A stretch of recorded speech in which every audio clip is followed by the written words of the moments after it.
হাদি ছিলেন সেই অল্প কয়েকজন মানুষের একজন যিনি এই অদৃশ্য সিস্টেমের চোখে চোখ রাখার দুঃসাহস দেখিয়েছিলেন। তিনি বিশ্বাস করতেন পরিবর্তন সম্ভব।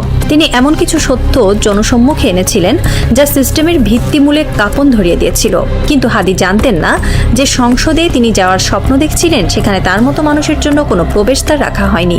বাংলাদেশের সংসদ সাধারণ মানুষের প্রতিনিধিত্ব করার জন্য তৈরি হয়নি, এটি তৈরি হয়েছে এক বিশেষ অভিজাত শ্রেণীর স্বার্থ রক্ষার জন্য। হাদি চ্যালেঞ্জ করেছিলেন সেই এস্টাবলিশমেন্টকে, আর এর পরিণতি মৃত্যু। কেন হাদিকে মরতে হলো? কারণ তিনি এমন এক ভাষায় কথা বলছিলেন যা ডিপ স্টেটের জন্য অস্বস্তিকর ছিল। তাকে থামানো জরুরি হয়ে পড়েছিল।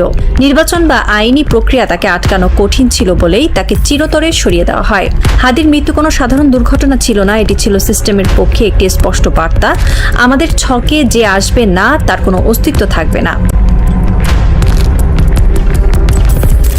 রক্তে রঞ্জিত হয়েছিল রাজপথ। জুলাই মাসে সেই উত্তাল দিনগুলোতে মানুষ স্বপ্ন দেখেছিল এক নতুন বাংলাদেশের। তারা ভেবেছিল এবার হয়তো সংসদে এমন মানুষেরা যাবে যারা সত্যি সাধারণ মানুষের কথা বলবে, যারা ঋণ খেলাপি নয়, যাদের দ্বৈত নাগরিকত্ব নেই, যাদের কোনো ক্রিমিনাল রেকর্ড নেই। ডক্টর ইউনূসের সরকার ক্ষমতায় আসার পর মানুষের প্রত্যাশা ছিল আকাশচুম্বী, কিন্তু ফলাফল কি হলো?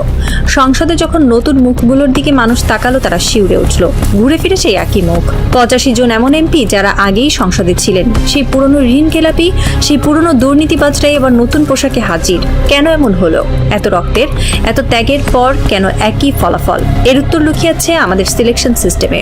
সংসদ সদস্য নির্বাচনের যে পদ্ধতি তা এমনভাবে ডিজাইন করা হয়েছে যেন কোনো সাধারণ বা সৎ মানুষের ভেতরে ঢুকতেই না পারে।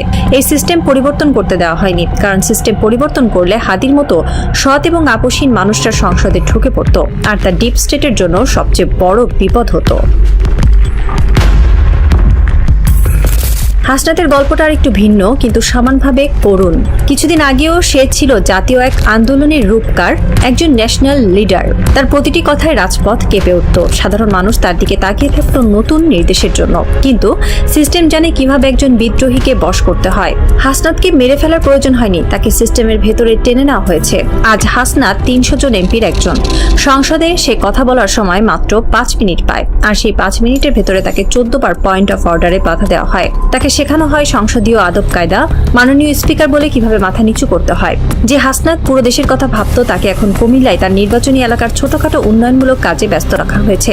তাকে প্রচুর ফান্ড দেওয়া হয়েছে যেন সে এই রাস্তাঘাট আর টেন্ডারের হিসাব মেলাতেই ব্যস্ত থাকে। তাকে লোকাল পলিটিক্সে এমনভাবে বেঁধে ফেলা হয়েছে যেন জাতীয় ইস্যু নিয়ে ভাবার কোনো ফুসরতি সে না পায়। বিদ্রোহীকে কিনে নেওয়া হয়নি, তাকে সিস্টেমের ফ্রেমে আটকে ফেলা হয়েছে। অনেকেই বলেন আমাদের নির্বাচন কমিশন ঠিক নেই, কিন্তু আসলে